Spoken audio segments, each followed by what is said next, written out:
Hello, friends, welcome back. This is Malala's Magic Pencil by Malala Yousafzai, illustrated by Kerascoet.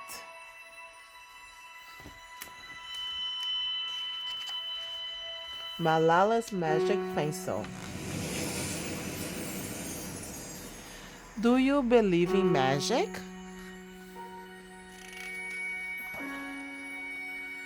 When I was a younger, I used to watch TV show about a boy who has a magic pencil.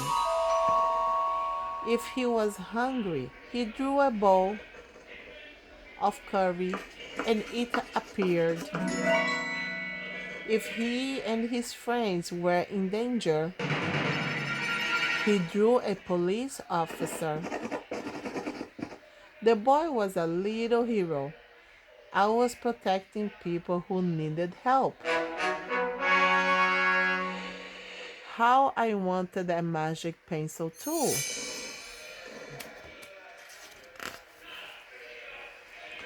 If I had a magic pencil, I would use it to put a lock on my door so my brothers couldn't bother me. Stop time so I could sleep an extra hour every morning. Erase the smell of the trash dump near our house.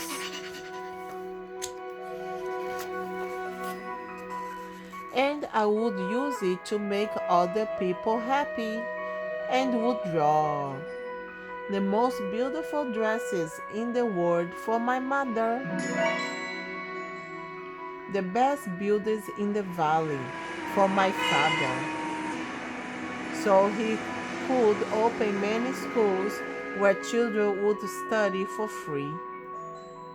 A proper ball, so my brothers and I no longer had to play with an old sock stuffed with rubbish. Every night before I went to bed, I wished for a magic pencil on my own. And every morning I would wake up and check my cupboard.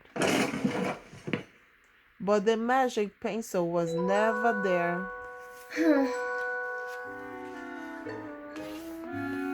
One day I was throwing away potato peels and eggshells at the dump. I was wrinkling my nose, swatting away flies, and making sure I didn't step on anything dirty in my nice shoes. When I saw a girl about my age sorting trash into piles. Nearby boys were finishing for metal scrap using magnets on strings. Fish. When my father returned home from work, I told him what I'd seen. It made him sad. Abba, I said. Yes, Johnny, he said back. I always like when he called me dear one. Why haven't I seen that girl in my class? Because he said, but he didn't finish right away.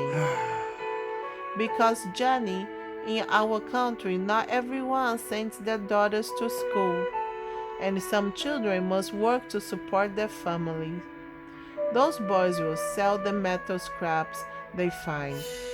If they went to school, their families would go hungry. School was my favorite place, but I had never considered myself lucky to be able to go. My father had always said, Malala will live free as a bird. Now I wondered how free I'd truly be. That night, I thought about families who didn't have enough food and the girl who couldn't go to school, and even about how when I was older, I would be expected to cook and clean for my brothers because where I came from, many girls weren't allowed to become what they dream of. I knew then that if I had the magic pencil, I would use it to draw a better world, a peaceful world.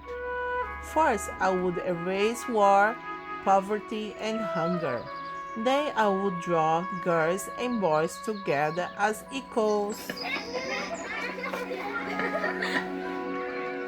Over the next few years, instead of wishing for a magic pencil every night, I worked hard in school every day.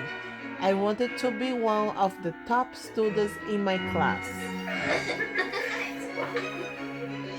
But soon, powerful and dangerous men declared that girls were forbidden from attending school. They walked the streets of our city now. They carried weapons. One by one, girls stopped coming to school. Abba, where are all the students? They don't feel safe here anymore, Johnny. How could a few men stop all the girls in our valley from going to school? If more people knew what was happening to us, I thought they might help. Wishing wasn't enough.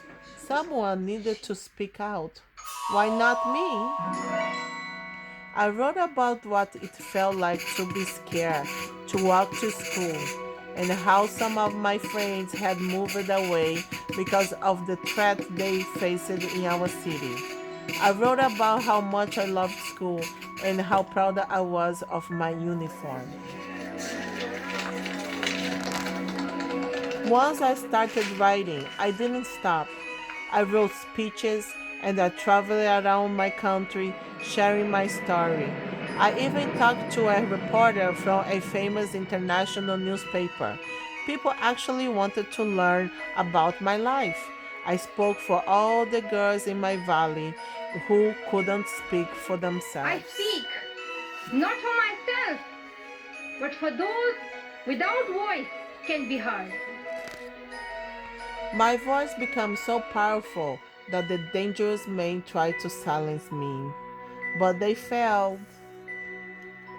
And out of that silence came thousands of voices.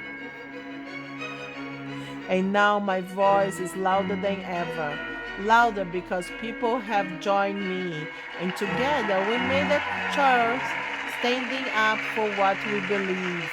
We raise our voice for those in need, help people in danger, even if they are an ocean away. Think of the world as a family.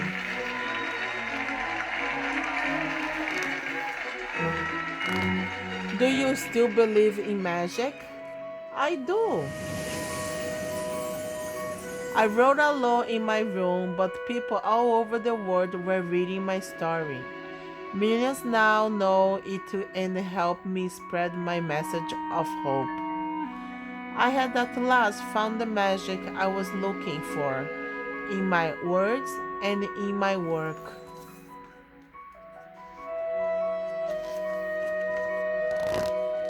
I'm Malala. I've always wished I could make the world a more peaceful place. And every day I work to make my wish come true. One child, one teacher, one book, and one pen can change the world. Education is the only solution. Education first.